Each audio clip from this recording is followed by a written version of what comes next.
Medicinal marijuana has been a controversial method of treatment for adults who suffer from cancer and a number of other illnesses. But what about using the medicinal properties for sick children? This is a debate that's raging within the medical community, but today we're joined by guests who say that it's working for them. Joining us is loving father Jason David in Modesto, California, Dr. William Courtney, medical doctor and educator of clinical cannabis in Casper, California, Johnny Green, marijuana activist and blogger in Portland, Oregon, and Aaron Purchase and Brandon Krenzler, parents of brave Michaela, also in Portland, Oregon. So I want to thank you all so much for joining us today.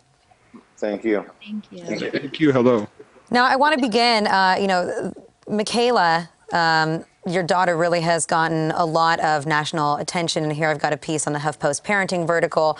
And we actually have a short video that I'd like to play, too, where we can just see a little bit of Michaela, and then we'll get into it. So I think the control room can roll that.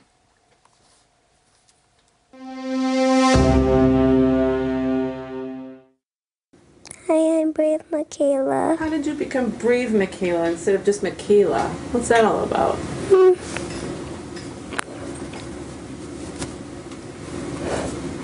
I always been Brave Michaela. How did you have to use your bravery, your powers of bravery? What happened?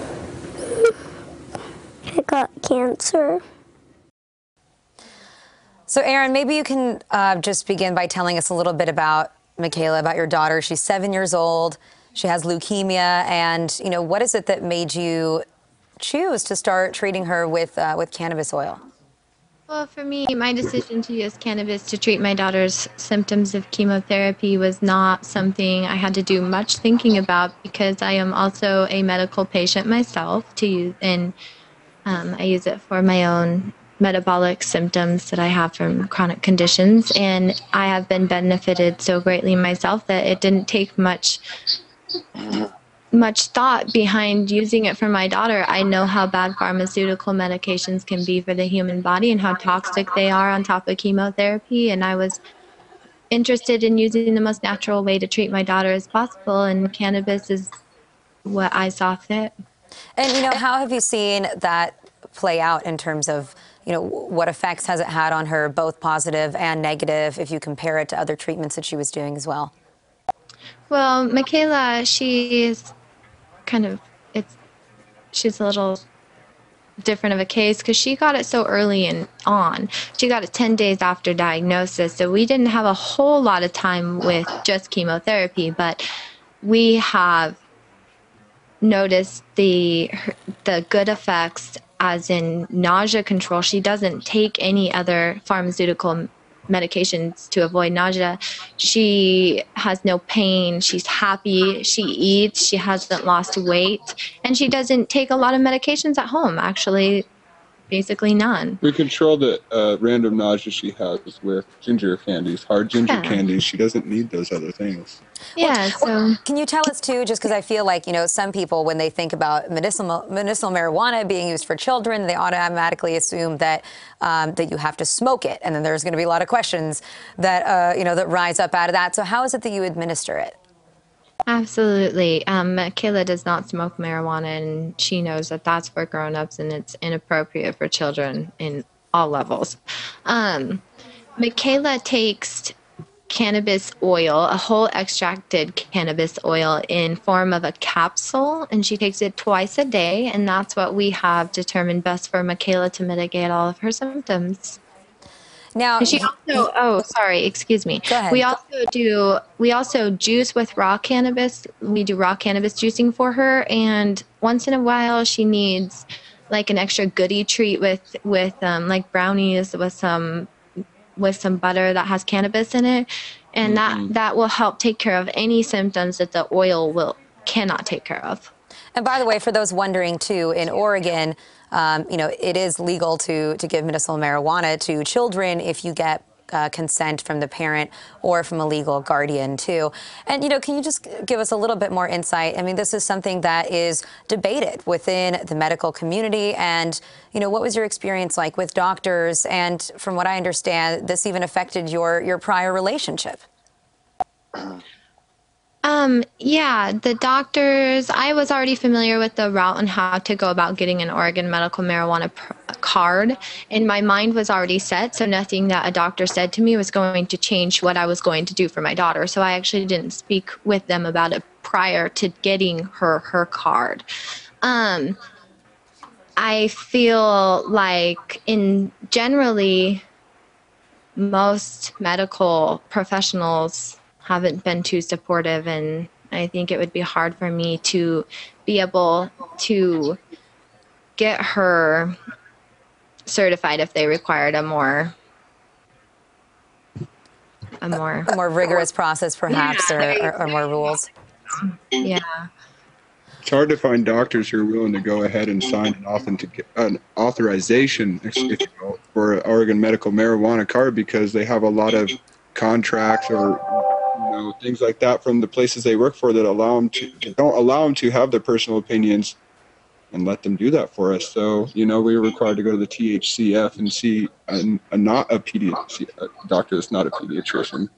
Yeah. So on that note too, Dr. Courtney, maybe you can join us now and tell us about your outlook on this, and what the debate is within the medical community here, in terms of whether this is something that is safe for children or not, whether it's something that's effective for children or not. Well, I was quite a skeptic 5 or 6 years ago. I refused to approve of it for a fellow physician. Currently, my youngest patient is 8 months old, had a very massive, centrally located, inoperable brain tumor. And it's the father's strength to push ahead and get approval from someone and to begin treatment.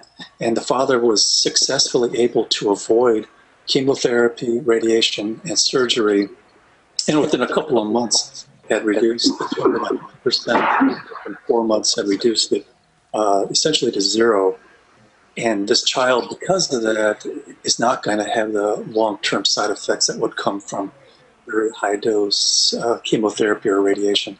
By the way, I want to pull up to an image that you sent along to us to show our viewers of the difference of the brain tumor and what it was that happened there after a couple weeks. Can you explain that for us in more detail? Yes, that large white center area is the tumor, and they were putting cannabinoid oils on the baby's pacifier twice a day, increasing the dose, and it was a 3.8% CBD, so it was a high CBD tincture or oil.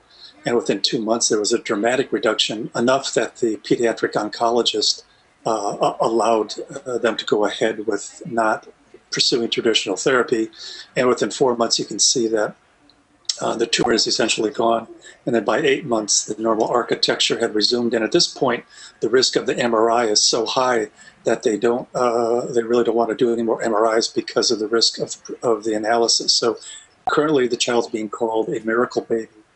And I would have to agree that this is the type of response that we should be insisting is frontline therapy for all children before they launch off on medications that have horrific long-term side effects. Do you feel that there are some ethical questions, to be raised here, though? And, we just spoke about it for a moment, that you're not giving, these children marijuana to smoke. It can be administered in other ways via using cannabis oil. But what about the possibility of maybe, psychoactive effects? How does that perhaps affect a child, affect their development? There's a lot of information out there that has been built up with the intent of causing confusion. It's quite clear that many of the uses, and particularly the optimal, which is, I'm very interested in raw cannabis, which is non-psychoactive, that the lack of psychoactivity allows those to be very quickly raised to maybe 600 to 1,000 milligrams a day, depending on the individual size, whereas a psychoactive dose restricted to about 10 milligrams. So the non-psychoactive use of the plant really facilitates a lot of its benefits because it allows elevated dosing. Jason, I'd love to bring you in on this as well and have you tell your story. We were hoping to have your son Jaden join us, but from what I understand, he's taken a nap right now and and resting, and we hope that he's feeling well. But let's also play a video of a speech that you gave. Okay. think we have it in the Genesis controller. 1:29 and 1:30. Use my plant, use my seed. And it's been working fantastic for my son. It's changed his life. From being in an ambulance 45 times, he hasn't been in an ambulance since I started CBD. Last April and May, I was losing it myself. I didn't know how I could see my son suffer like that every day. Thank God. God gave me cannabis to help my son. Please, Miss Hag, have some compassion. Don't let me lose my son. Please, Obama, Mitt Romney, whoever you guys are out there, we need your help. I love my son.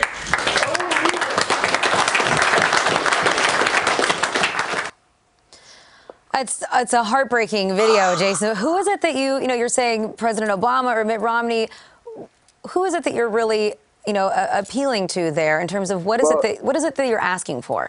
It was during the election time, and if you notice during the elections, it was never brought up, and I was really scared to lose the medicine for my son.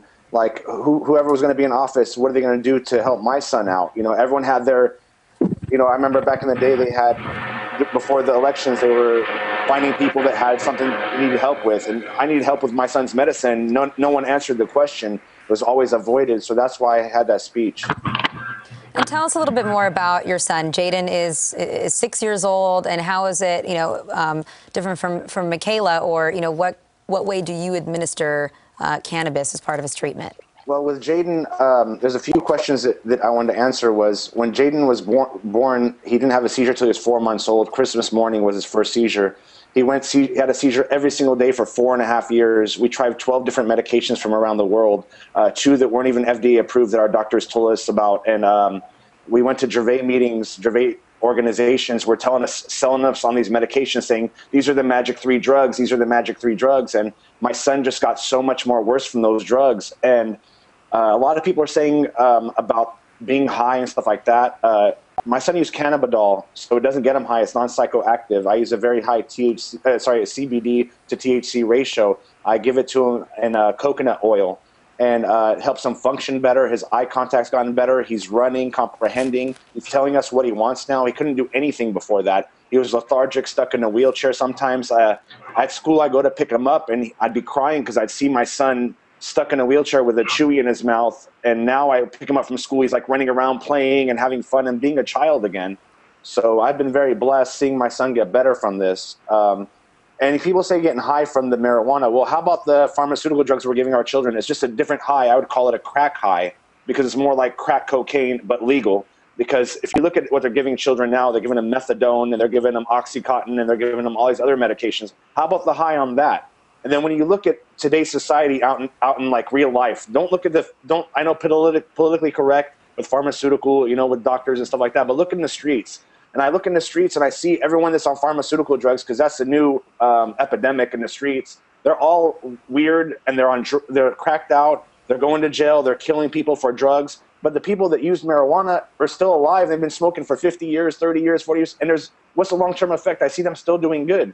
So I know I don't smoke marijuana with my son. I give him the cannabis oil. We get everything tested, and we make sure everything is perfect before we give it to him. By the way, I have your Facebook page pulled up here, Jason and Jaden's Journey, that is in the resource well for anybody that wants to check it out.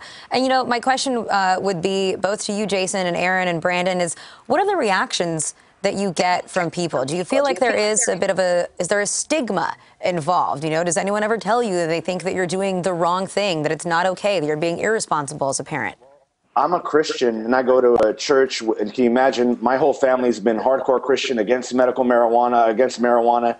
And when they've seen Jaden before come into church, and he was in a stroller having seizures, drugged out of his mind, they all had that feeling like, maybe you should try it, even though, you're trying everything, nothing's working. So I tried it, and now Jaden's happy at church, smiling, and everyone at church is involved. So it changed the community that was totally against marijuana into being believers, thinking that it's a plant that God put on earth. And there's so many hidden secrets in the Bible where it shows that, that he put these plants on earth for us to use. So the stigma for me, wherever I go, people come up to give me hugs and kisses and cry. And everywhere I go, Jaden gets a lot of love. I've been blessed with so many good-hearted people that think, what are you going to do if your son's dying? You're going to do whatever it takes to save their life. I mean, I can't let my son die. I can't let him see him suffer. What would you do? Johnny, I'd love to bring you in here too. We haven't gotten to hear from you yet, but just, and I have an article here pulled up, kids using medical marijuana. That is something that you wrote. And what do you really see as the biggest roadblocks, the biggest obstacles here in terms of changing public perception so that we do at least even have more research being done into whether this is an option that a lot of parents out there should use? Well, I'm sure as Dr. Courtney will attest, until we get something done at the federal level, as well as I'm sure the parents that have been on the show will attest, until we get something done at the federal level, we're never going to be able to research this adequately. We're not going to be able to find out, for better or worse in some cases, exactly what the benefits and or drawbacks are.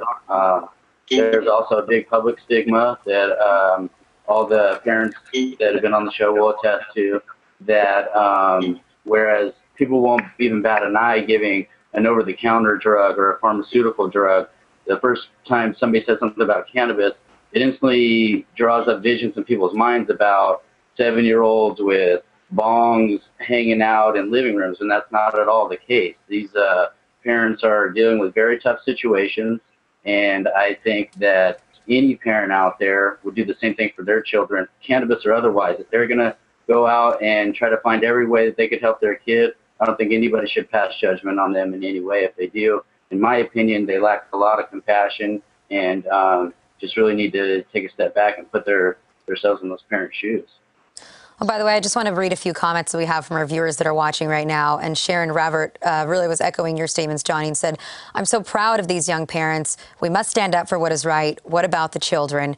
And then, to the other point, too, Stryker here says, Stryker 22 says, we need legislators with balls to stand out and advocate for this. Many of them are too scared of losing their seat in office that they just look the other way instead of doing what is right. And so, really, why the stigma? And Doctor, maybe you can talk to this too. When you listen to some of the points that Jason brought up, is that it's been totally normalized for us to prescribe pills, right? And prescription pills are a new thing that everybody is addicted to in the country. And yet marijuana, cannabis are demonized.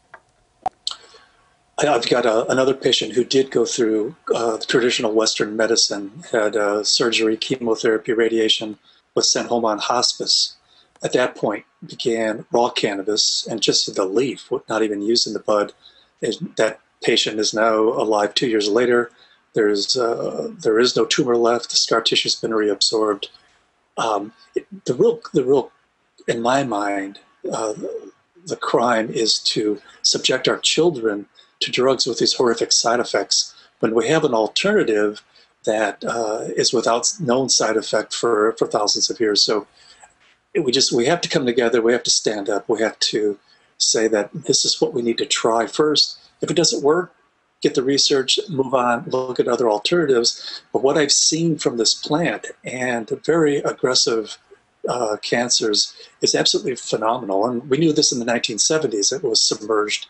But the research coming out now, I don't think is going to be able to be suppressed. And going forward, I see this as being frontline therapy with the most benign side effects and with the most tremendous outcome. I wonder, CNN actually, I must say, just did a piece on this earlier today. And so here I have a tweet from Scott Karasik who said, CNN, is medical marijuana safe for kids? That was the question that they asked. And he said, CNN, is cancer safe for kids? Now CNN is using children to convince us big, mean pot is bad. And I'm curious to hear from any of you, what's the way that you feel that this is really covered in the media? Do they play a role in trying to push for more research, push for more acceptance and open-mindedness here? And I was going to say that every parent in America, all of our congressmen who have children, our president, everybody, the Senate, all people need to take a thought and think, if their child had cancer and their child was puking every day, a child they love so much, wouldn't they do this for themselves? Wouldn't they do this for their children? Wouldn't they take the time to give their child a better quality of life?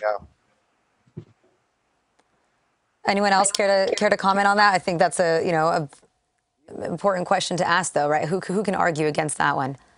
I have a comment. The thing that I see the most is people change the words around. Like I was on a show called Weed Wars on Discovery Channel last year, And after the show aired, I had people, I seen like people blogging stuff. This guy smokes a joint with his son. And it was on newscasts. They were saying that father gets son high, father gets pot to tot. And it really shows you the ignorance of, they haven't, if I showed you the videos of Jaden ODing from the medications that the doctor was on, it will make you sick. These medications, when they give them to adults, you see how adults are going crazy. And they're giving antipsychotics to my son. My son's taken 25,000 antipsychotic pills in his life. 25,000. He's 6 years old. That doesn't even make sense. And then now I'm weaning him off the medications. I got him down from 22 to 1.5, and now he's functioning and becoming a child again. And that's bad. Well, if that's bad, I'd rather take that than seeing my son suffer every day of his life, 24 hours a day, crying in pain. You lose it yourself. People with normal kids are having a hard time. How about when the kid is suffering 24 hours a day? Well, let me just end this, too, by showing, by the way, there's a Brave Michaela fundraiser. And I don't know, Aaron, if you just want to give us a little bit of information or some details about that before we wrap it up. Yeah, it's just a small fundraiser being done by the Phoenix Tears Foundation, and it's to raise money for a reliable car for our family. And if you pledge to become Michaela's fairy godparent, the Phoenix Tears Foundation will send you a commemorative charm, fairy charm to represent your new bond. And they're just trying to help us get us a reliable car for our family because ours just recently broke down. It's not very repairable. Well, I want to thank you all so much for joining us, for sharing your expertise, and for sharing, your personal stories. It's definitely something that we don't hear enough about, and there are so many children that are suffering from cancer, from other illnesses in this country. And, I think that it'll be incredible for them to hear that this really could be an option that's working for other people. So thanks so much. Thank you. Thank you so much. Thank you. And thanks to you, and stick around, everyone, because there is still a lot more coming up at HuffPost Live.